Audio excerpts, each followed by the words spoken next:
Aujourd'hui, donc bienvenue dans ma chronique geek et aujourd'hui nous sommes en mars et vous savez ce qui se passe en mars? C'est le moment où on se rend compte qu'on n'a pas tenu ses résolutions, effectivement. Donc je vais vous parler d'une bonne résolution que certains n'auront sûrement pas tenue ou n'auront même pas pris, ne plus être mauvais perdant. Vous aussi dans votre entourage, vous avez pu voir pardon, ou avoir un comportement de mauvais perdant, à râler car vous venez de vendre votre troisième hôtel au Monopoly, que ça fait 5 tours que vous piochez au Uno mais vous tombez jamais sur la bonne couleur, et au dernier tour dans Mario Kart, vous avez passé en revue tous les objets présents en jeu en vous les prenant en pleine poire et vous avez fini la course dernier alors que vous étiez premier tout du long. Avant de commencer, si des joueurs ou joueuses de League of Legends nous écoutent, et voudrait apprendre à être de bons perdants et à jouer de manière fair play, voici la marche à suivre. Dans le menu Windows, allez dans Paramètres, puis dans Applications, Applications et fonctionnalités. Dans la barre de recherche, tapez League of Legends. Quand il apparaît, cliquez dessus, puis cliquez sur Désinstaller. Merci à vous. Mais revenons à nos moutons. Avant de vous débarrasser de cette mauvaise manie, il faut comprendre d'où ça vient et quelle en est la cause. Être mauvais perdant vient de la frustration de perdre, et surtout de ne pas savoir et comprendre pourquoi on perd. En règle générale, quand le joueur est seul face au jeu, cela ne pose pas de problème, bien que si le joueur trouve le jeu injuste, cela peut nous révéler la mécanique du mauvais perdant. Plutôt que de remettre en question sa méthodologie, il va blâmer tout le reste, à commencer par les problèmes techniques. La manette qui a subitement tous les défauts du monde, la caméra qui a un angle désavantageux, ou encore une plateforme qui ne va pas, tout est bon pour éviter de dire que c'est très probablement de sa faute. Cette mécanique se déclenche car le joueur ne voit pas ou ne veut pas voir le véritable problème. C'est un manque de logique et un trop plein de confiance en soi ou un manque de patience qui va venir à bout des nerfs de notre joueur. Alors que le simple fait de respirer et reprendre son calme pour avoir les idées claires permettrait de voir ce qui ne va pas. Lorsque tout ceci reste dans l'intimité du joueur et de sa console, ça passe encore. Mais lorsque cela se produit avec d'autres joueurs, ça peut être problématique. En plus de ne pas comprendre pourquoi il perd, le mauvais perdant ne comprendra pas non plus pourquoi les autres gagnent, alors qu'à ses yeux, il fait exactement la même chose. Ouais, mais t'as vu le nombre d'heures de jeu que t'as aussi? Je connais pas le personnage, terrain, objet que t'as aussi. Oh, et puis si tu fais des trucs que t'expliques pas aussi, je peux pas gagner. Tel est l'argumentaire du mauvais perdant. Le pire dans ces arguments, c'est qu'ils sont vrais. En effet, passer du temps à jouer à un jeu permet d'en apprendre plus. Par exemple, si vous jouez régulièrement à Mario Kart, vous allez connaître les circuits, anticiper les virages et connaître comment fonctionnent les objets.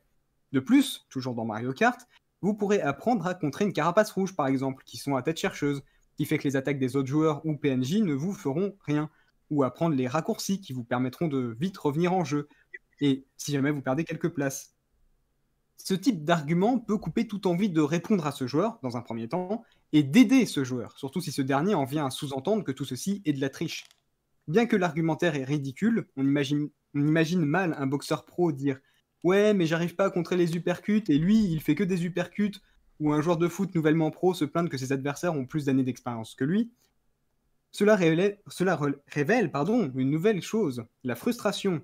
Frustration plus importante lorsque le joueur aime le jeu sur lequel on domine, n'a pas appris à perdre dans son enfance, ou encore si c'est le seul jeu qu'on lui impose. Dans ce dernier cas, le plaisir de jouer laisse place à l'anticipation de la défaite à venir au fur et à mesure qu'il se fait battre. Mais alors, imaginez maintenant un mauvais perdant perdu dans les méandres des jeux en ligne. Là, ce n'est pas juste deux trois potes qu'il pourra blâmer, mais bien une équipe entière d'autres joueurs. Car non, ce joueur n'aura toujours pas appris à perdre, ni à laisser les autres gagner, mais en plus il ne comprendra pas pourquoi d'autres perdent, et surtout pourquoi ils lui font perdre la partie. Cette cause est la conséquence de deux choses. Tout d'abord d'un phénomène qu'on appelle l'effet Dunning-Kruger. Cet effet, trouvé après une recherche de deux psychologues américains, David Dunning et Justin Kruger, explique pourquoi une personne incompétente est si confiante alors qu'une personne plus qualifiée l'est moins. Sans entrer dans les détails, si une personne est si confiante alors qu'elle n'a aucune connaissance, c'est simplement car elle n'a pas conscience du chemin qu'elle a encore à parcourir dans ce domaine. De plus, lorsqu'on commence l'apprentissage de n'importe quoi, vous allez apprendre d'un coup beaucoup de choses, des choses peu techniques, certes, mais la fierté d'en apprendre autant, de maîtriser des connaissances nouvellement acquises, et le tout dans un court laps de temps, fait que votre ego est rassuré.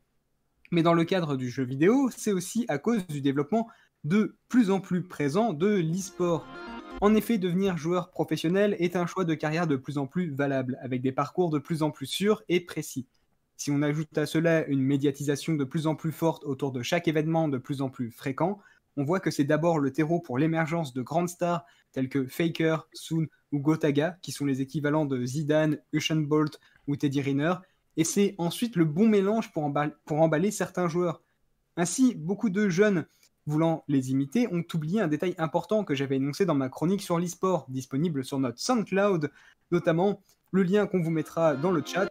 Mon salaire vient de gagner 10%. Je disais donc, pour devenir joueur pro, il faut avoir un planning et une hygiène de vie irréprochable, tout comme les athlètes de haut niveau.